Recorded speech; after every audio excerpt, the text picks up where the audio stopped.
Greetings. Welcome to our 10th episode of the FGI podcast series. My name is Tim Stark, and I am a professor of civil engineering at the University of Illinois at Urbana-Champaign. And hello, everyone. My name is Jen Miller, and I'm the coordinator of the Fabricated Geomembrane Institute, or the FGI.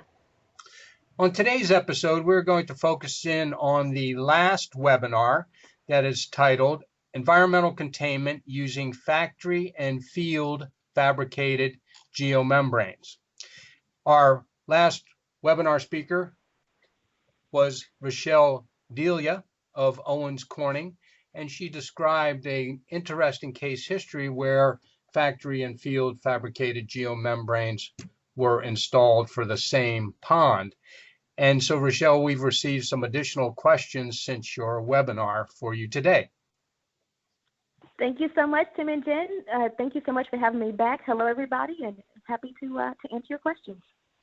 Thanks, Richelle.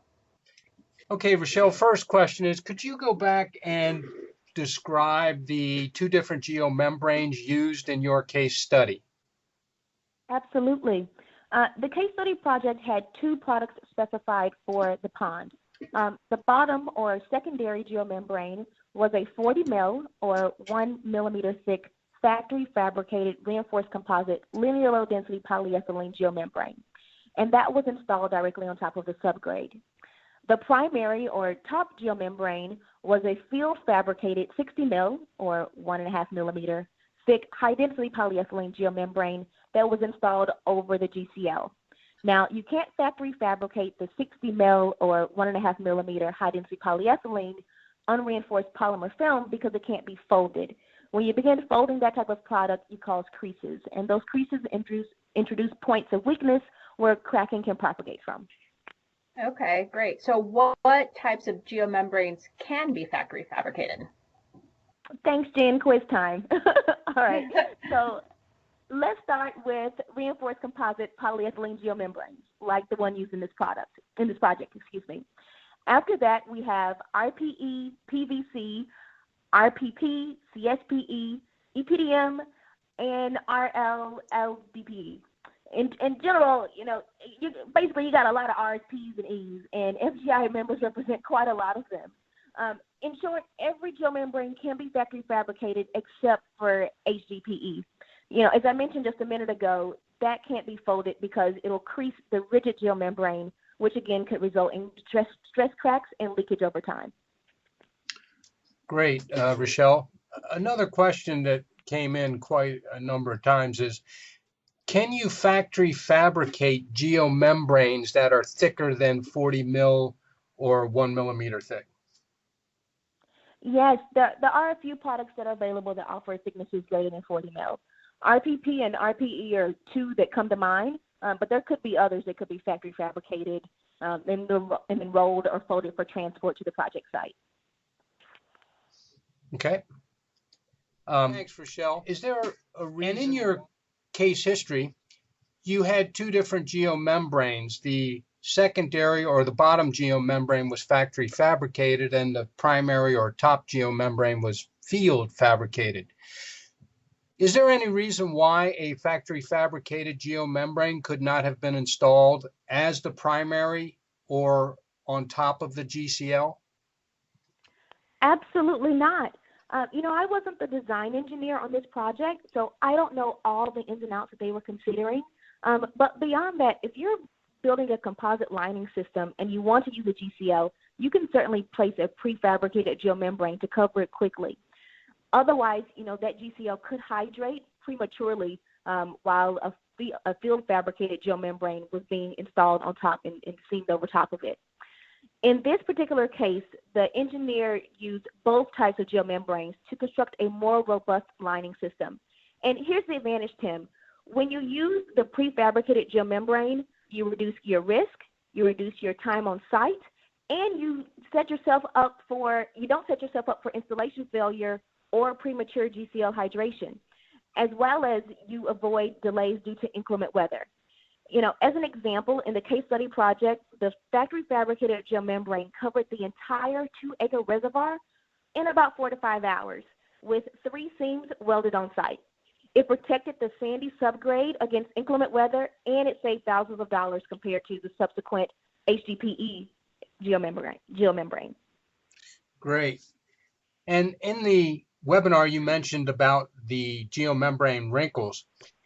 Can you first talk about why wrinkles are important, and then can you speak to the wrinkle potential of each of the two geomembranes that you used? Certainly. As you know, we are in the containment business, and I've not seen a construction drawing that has wrinkles in it, and you probably haven't either. And that's because these systems are supposed to be in intimate contact with the underlying material, be that the subgrade soil or the GCL. If you don't have intimate contact, then you create channels underneath the membrane, and those channels don't typically go away once it's covered with covered soil. Wrinkles make it very difficult to determine if you have a pinhole, and if the wrinkle is large enough, it can get folded over and create a pinch point or be damaged during the covering. A hole in the membrane could allow flow and liquid to fill the channel and potentially connect with other channels underneath the membrane. And that greatly increases the area of leakage as opposed to just the area where you may have your geomembrane defect. In the webinar, I showed photos of the two different products installed side by side in a lithium mine. The factory fabricated geomembrane laid very flat, whereas the HDPE film had wrinkles throughout. Doesn't FGI have an upcoming webinar on leak location testing?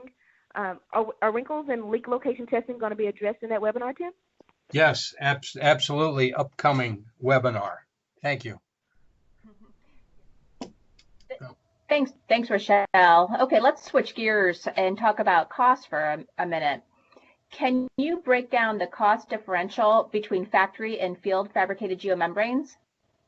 Absolutely. You know, the main cost differential is specific to every project.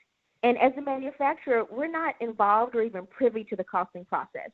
You know, costing out factory and field fabricated systems should be a part of the normal due diligence and product selection process. At a high level, beyond material costs, the key differences begin to emerge really in terms of labor rates, time spent on site to complete the install, as well as the field QA and QC costs. One product is prefabricated, and obviously the fabricator adds some additional costs to that value chain, but the installation takes a fraction of the time, the subgrade is exposed for less time, and the field labor skill level required is lower. The other product does not require an additional step in the value chain, but takes significant time to complete the install, requires higher skilled labor, and may be subject to weather delays, especially when it requires the GCL to be covered quickly.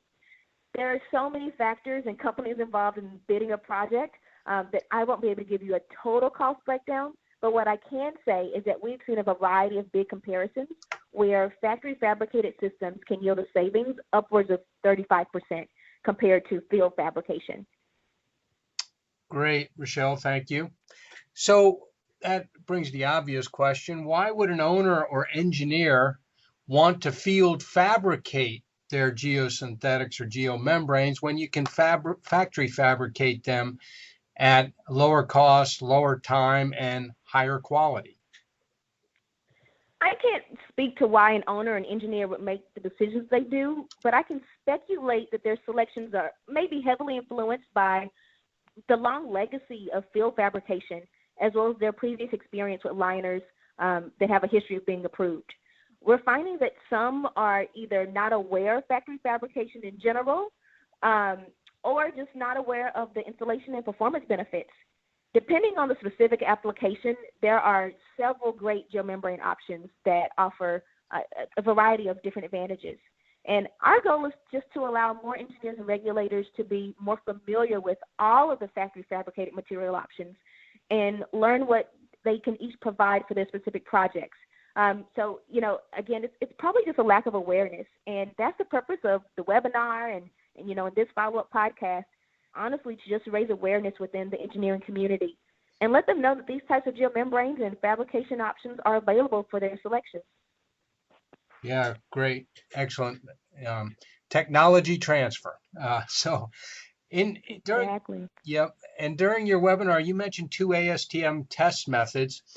ASTM D7865, which refers to or relates to handling and packaging of factory fabricated geomembranes, and also D7982, which gives specifications for testing of factory fabricated seams. Both of these are available from ASTM, or you can download a free version from the FGI website, because what we do is we create the test methods or guidelines first, and we put those out from the FGI, and then over time, after they become refined and perfected, then we move those to ASTM for balloting. So just want to let you know that they're also available from our website. Awesome. My colleague John Allen is the perfect person to talk to about quality and ASTM methods. I know he's serving as the vice chair of ASTM D35 committee on geosynthetics. In the case of these two methods, they should honestly be written into the design specification to enhance the quality and success of the project when using factory fabricated geomembranes. The cost is so affordable. You're talking about what's available on FGI's website. Tim, did you know that for $75 you can even become a member of ASTM and download the entire book of standards on geosynthetics, as opposed to spending $40+ on a single test method? Yep. Beyond this, we often see design engineers encounter the problem of how to make essentially an apples to apples comparison between standard test methods. We know that they're budget constrained, and when push comes to shove, they have to spend their clients' money on other aspects of the project, and they can't always evaluate every suitable product completely. And obviously different geomembranes require different test methods, and it's not easy to know the differences or the impacts on the performance of the product. Maybe this is a place where FGI can help make the designer's life a bit easier. Yeah, I agree, Richelle. Those are great points. Well, I just want to say thanks again for taking your time with that outstanding webinar you presented, as well as today's podcast. We really appreciate it. Is there anything else that you'd like to add about your webinar or anything in general? Well, certainly appreciate the opportunity to come back on and spend some more time with you. In general, there are just a ton of resources out here in the space, and I would say don't be afraid to pick up the phone and call either the manufacturing companies that are on FGI's website or TAM if you need to. Everyone is really accessible and here to help if you need them. Yeah, I agree, Richelle. And so if you have questions or would like any additional information, please email me at fabricatedgeomembrane@gmail.com or visit the FGI website at fabricatedgeomembrane.com. We have a section of frequently asked questions with responses to them. So thank you for listening. We'll close with our taglines. Mine is, quality installed faster when you factory fabricate first. And may all your geomembranes be factory fabricated. Thanks for listening. We'll catch you next time. See ya.